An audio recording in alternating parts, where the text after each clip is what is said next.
This video is a Nerdarchy exclusive. If you want to see more of my monsters, check out my channel using the link below. Thanks. Hey everybody, I'm Jen from pixelscapes.com. Tonight I'm drawing an Aarakocra. I'm working my way through the Dungeons & Dragons 5th edition monster manual. And I'm drawing this from my friend Sam from Scarlet Sisterhood on Nerdarchy. So I started with this sketch. I didn't really end up using the figure in this case. Gotta feather this guy up. Get another wing in there. I wanted him to look more like a parrot than an eagle in this case. I figure he's tropical. And I decided macaw be my theme. Although macaws don't usually have the head feathers, but I couldn't resist that in his case because there's room up there and it just makes him that much more glamorous. I also, as you can see briefly there, I considered adding a weapon, but it's visually complicated enough already, so I just stuck with it. I'm going high. Let's see. This is all still my rough sketch. I'm just deciding what I want to do with the feathers. And his bill. And then I belatedly realized that my last several monsters have all been facing in the same direction. So I ended up flipping him around, as you can see. And then I started adding in the final lines. So that on top of my rough sketch, got armor, a little kind of skirt or loincloth deal for the armor. Fuzzy legs. Got of the big bird stripes on the legs, of course. And then the wings. Go. All right. So I deliberately drew the wings with these 3 separate layers because those are the 3 major colors on a scarlet macaw. Last little details. Just tweaking, basically. Okay, all done. Whoops, not him. He must still be in the playlist. All right, so that's my drawing for the macaw. Aarakocra. So here's my painting video. So then I took him into, that was all in my iPad. So then I took him into Photoshop, made all my lines black. Well, most of my lines black because I always add the color back later. And then we start with the color fields. I wanted a really nice red with just a little hint of yellow so it wouldn't be monotonous.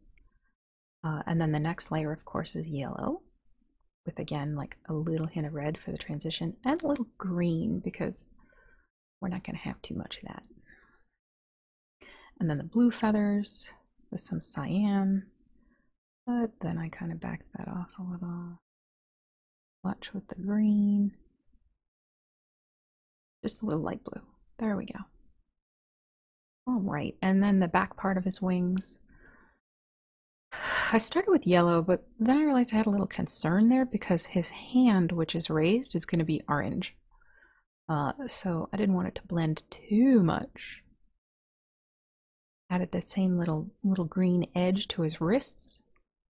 And then I figured that the color would continue down his body. Because why not?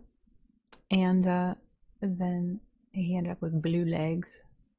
Add some shading, a little bit of green. Go, and then his feathers on his head. Some red at the base. So the feathers on his head are more like a cockatoo.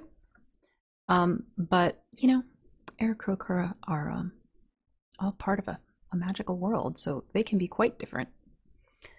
Inside of his mouth, and then I darkened up his hands and feet and beak lines. Then I realized I needed to color his armpit. Oops. All right, so this armor. I use a special Dream Suite filter called Liquid Metal, and then I can basically really tweak how I want it to look, and then it 3D renders it for me. That's how it turned out. Still has a lot of color, but it's very bright, so I am good with it. And then the skirt, I wanted to have some of the same color that picked up from the armor. So I used this sort of teal. Then tweak the beak, and then coloring his eyes. I love gradients, as you can tell, so of course there's got to be a gradient in the eyes. Usually I make the Pixel Scapes label match the outer ring, but in this case it doesn't even touch the outer ring, it overlaps his wing.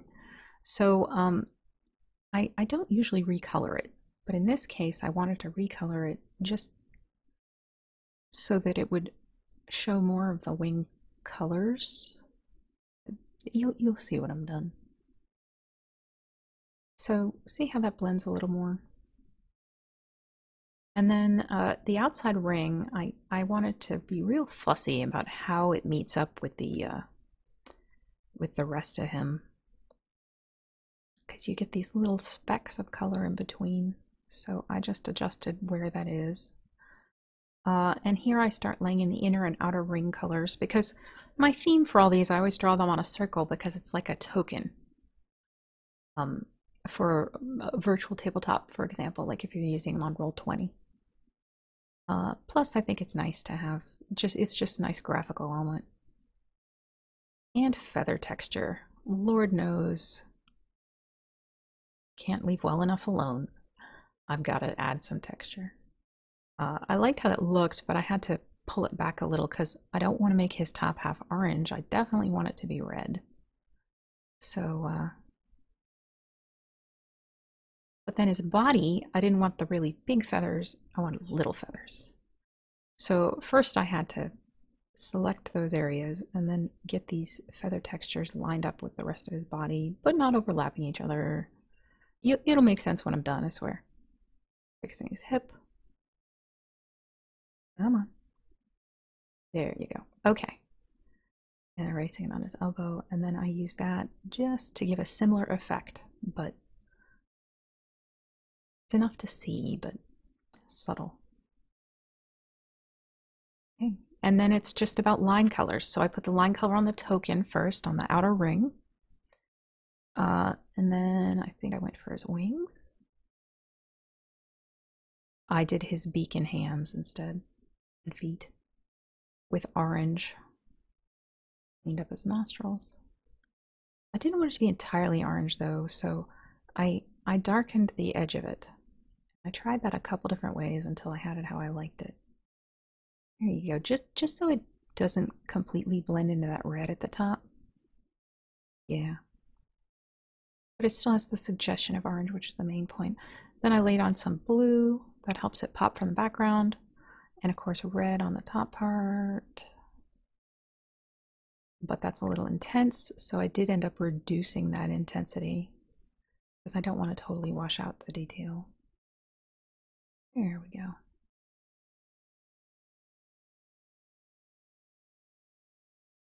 Okay. What else did I do here? I'll write the skirt lines and the armor lines with that same kind of, I tried gray, but I ended up using the teal color just to give it a little gleam and a brightness.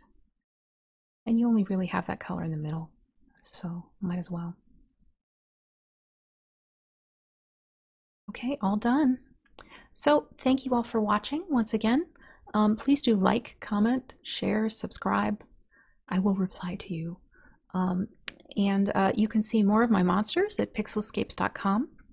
And although I did shut my Patreon down, I would like to thank my Patreon supporters one last time. At my top level, I have Aarakocra, and for the last month, It People Guy from Twitter. They are the members of my Conspiracy of Evil. Thank you so much for your support throughout my campaign. I really appreciated everyone who signed on for my Patreon, which includes my other backers, Tech Dragon, Atomic Straw, Andrew, Kevin Lovecraft, Ruben, Stefan, Terminally Nerdy, and Jen Tonic. So thank you all again. I've really appreciated the support. Shutting down my Patreon campaign was the right move for me, so I'm actually happy about it. It frees up my time and gives me a little more flexibility. and it saves you money. So hey, why not? So thanks again for watching. See you next time.